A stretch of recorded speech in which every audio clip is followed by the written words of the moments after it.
अब साइंस क्या होता है, ठीक।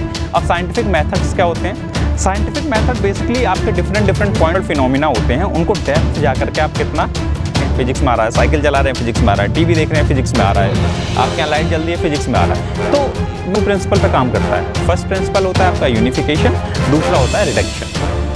क्या था, न्यूटन ने बताया कि एप्पल भाई आपका ज़मीन पे गिरता है, ठीक है, ग्रेड रजिस्टर और आपका सीरीज में रजिस्टर होता है, होगा आपका scope and excitement of physics.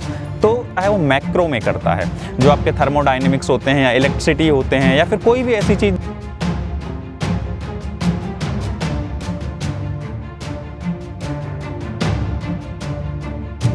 Hi students, I hope you are doing well. सब लोग मस्त होंगे और ज़बरदस्त होंगे।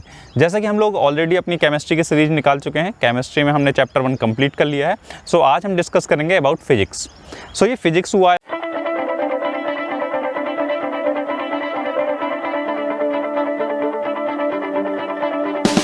केमिस्ट्री हुआ, बायोलॉजी हुआ, जूलॉजी हुआ, बॉटनी हुआ, ये सब क्या है, these all are the parts of science, ठीक है।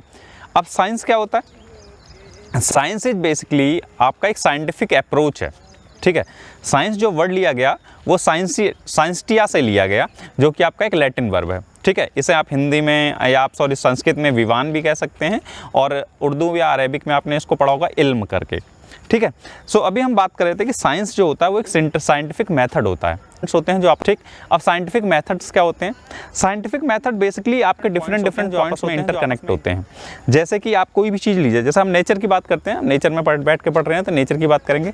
सो मान लीजिए आपके पास ये एक पत्ता है, ठीक है, आपने इसे देखा, फिर आपने इसको देखने के बाद इसे ऑब्जर्व किया कि इसमें ये लाइनें हैं, ये ग्रीन कलर का है, ये सब आपका ऑब्जर्वेशन हो गया। ऑब्जर्वेशन करने के बाद में आप इसको पिक करेंगे, तोड़ेंगे, इसको अपने घर लेके जाएंगे या फिर कहीं लेबोरेटरी वगैरह में लेके जाएंगे। लैब में आप देखेंगे इसमें कि इसमें क्या क्या पार्ट्स आते हैं, है ना। इसमें आपका क्रोमोसोम होगा, इसमें आपका क्लोरोफिल होगा, इसके ग्रीन कलर क्यों है, ये सब आपका क्या हो जाएगा, एक्सपेरिमेंट हो जाएगा।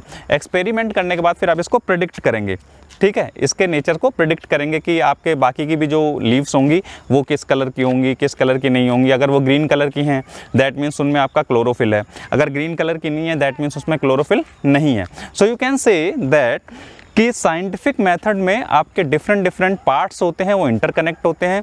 जैसे कि आपका व्हाट यू व्यू, आप देखते क्या हैं, आप उनका ऑब्जर्वेशन करते हैं, आप उन पर एक्सपेरिमेंट करते हैं, एक्सपेरिमेंट करने के बाद उन पर आप प्रेडिक्शन करते हैं, different type of mathematical approach लेके आते हैं कि आप उसमें क्या अप्रोच लगाएंगे, कैसे उसको करेंगे।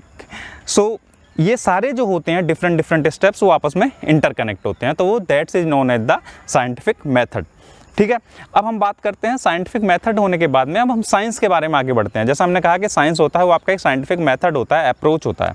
सो science is basically about to know anything in a deep way. जो आपके नेचुरल फिनोमिना होते हैं उनको डेप्थ जा करके आप कितना जान सकते हैं, कितना समझ सकते हैं, वो आपका साइंस होता है। और फिर जो आपने जाना समझा उसके हिसाब से, जो आपने एक्सपेरिमेंट किए उसके हिसाब से आने वाले टाइम के लिए जो आप प्रेडिक्शन करते हैं, ठीक है, जो आप प्रेडिक्ट करते हैं, वो सारा आपका साइंस का पार्ट होता है, ठीक है। तो दैट इज बेसिकली आपका साइंटिस्ट। अब साइंस को डिफरेंट ब्रांचेस होती हैं आपकी, फिजिक्स हो जाती है, केमिस्ट्री हो जाती है, बायोलॉजी हो जाती है, जूलॉजी हो जाती है, बॉटनी हो जाती है, ठीक।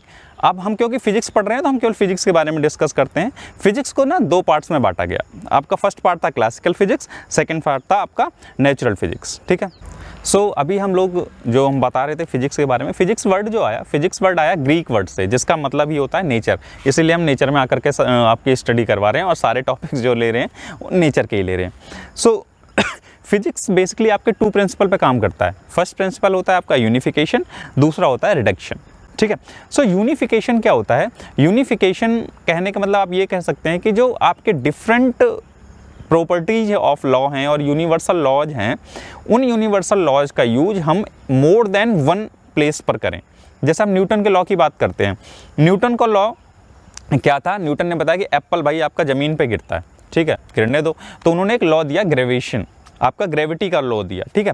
उसी ग्रेविटी के लॉ पर ही हम एप्पल का गिरना ही नहीं समझते, हम ये भी समझते हैं कि मून जो है वो अर्थ के चारों ओर चक्कर क्यों लगा रहा है, ठीक है। उसी से हम समझते हैं कि जो आपकी स्पीड में आता है उसमें आपका यूज कैसे करते हैं, ठीक है। आपने पढ़ा ही होगा v² = u² + 2ag, आपका 9th क्लास में आप लोगों ने पढ़ा होगा, है ना। सो आपने क्या देखा कि आपने ग्रेविटेशनल लॉ का यूज देखा, कहाँ पर, 3 अलग अलग पोजीशन पे।